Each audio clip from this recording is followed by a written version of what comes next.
મહાશિવરાત્રીના મેળા બાદ સતત ચર્ચામાં રહેલી કીર્તિ પટેલની મુશ્કેલીઓમાં ફરી એકવાર વધારો થયો છે। રાજકોટથી ધરપકડ થયા બાદ તેને કોર્ટમાં રજૂ કરવામાં આવી છે। સતત કીર્તિ પટેલ પર 3 એફઆઈઆર દાખલ કરવામાં આવી છે, જેને લઈ વિગતવાર ચર્ચા કરીએ। નમસ્કાર, આપ જોઈ રહ્યા છો ન્યૂ ભારત ન્યૂઝ અને હું છું આપની સાથે વલ્લરી વ્યાસ। કીર્તિ પટેલ સામે સતત 3 એફઆઈઆર દાખલ થયા બાદ પોલીસ તેને પકડવા માટે દોડતી થઈ હતી, ત્યારે કીર્તિ પટેલે ભાગવા માટે જે કારનો ઉપયોગ કર્યો હતો તેને હાલ કબજે કરવામાં આવી છે। આ સાથે જ કીર્તિ પટેલના રિમાન્ડ પૂર્ણ થશે આજે સાંજે 4 વાગે।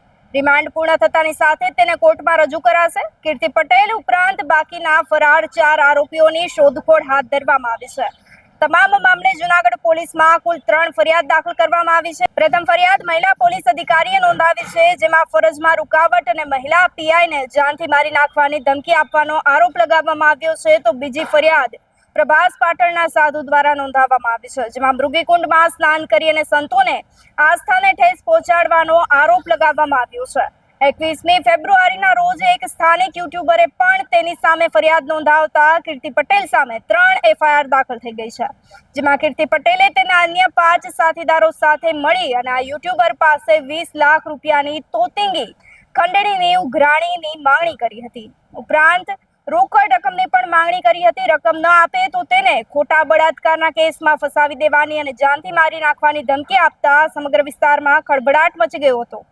દબાણને કારણે યુવકે 2 વાર આત્મહત્યા કરવાનો પ્રયાસ પણ કર્યો હોવાનું સામે આવ્યું છે, જેને લઈ હવે કીર્તિ પટેલ સામે ગુનાઓમાં વધારો થઈ ગયો છે। કીર્તિ પટેલની સંડોવણી બાદ તે હાલ ફરાર થઈ ગઈ છે અને ત્યારબાદ તેને તપાસમાં જ છે તે રાજસ્થાનના ઉદયપુરમાં હોવાની માહિતી પ્રાપ્ત થતાની સાથે જ પોલીસે રવિવારે તેની અટકાયત કરી છે।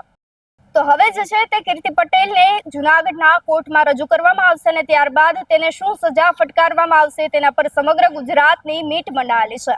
આપનું શું માનવું છે અમને કમેન્ટ કરી ચોક્કસથી જણાવશો। તેની સાથે જ અમારી ચેનલ ન્યૂ ભારત ન્યૂઝને લાઇક, શેર અને સબસ્ક્રાઇબ કરવાનું ભૂલશો નહીં। નમસ્કાર।